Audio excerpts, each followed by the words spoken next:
নমস্কার, শুভ সকাল। নৌকায় বসে বসে কয়েকটা বইয়ের কথা মনে হলো, ভাবলাম আপনাদের সাথে শেয়ার করি।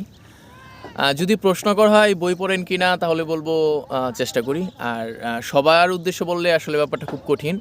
তবে খুব কঠিন নয়, কারণ এখনও অনেক মানুষ বই পড়ে। আগে বই পড়তো, এখনও পড়ে, ভবিষ্যতে পড়বে। বই পড়ার প্রচলন ছিল, আছে, থাকবে।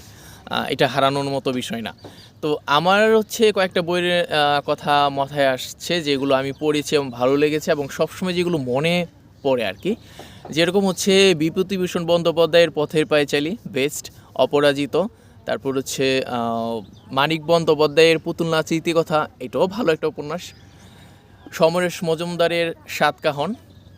সুনীল গঙ্গোপাধ্যায়ের সেই সময়, প্রথম আলো, পূর্ব পশ্চিম। এরপর হুমায়ুন আহমেদের দেয়াল, জ্যোৎস্না ও জননীর গল্প।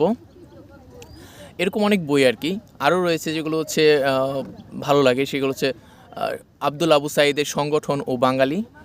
রিচ ড্যাড পুর ড্যাড, রাইটার নামটা ভুলে গেছি, যাই হোক। তত্ত্বচান, চৈতি রহমান সম্মত অনুবাদ করেছে, জাপানিজ একটা বই। তারপরে ডোপামিন, এটা রাইটার মনে নেই। তো এই বইগুলো আসলে অনেক ভালো লাগে আর কি।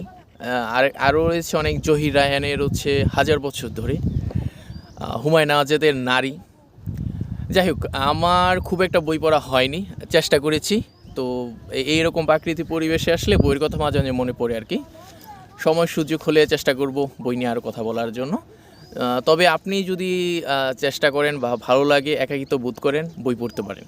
আপনার কাজে দিবে। আমার মনে হয় আপনার একাকিত্ব দূর হবে। আর কি বলবো, আপনি পরে বুঝবেন। ভালো থাকবেন, বাই। বই পড়ুন।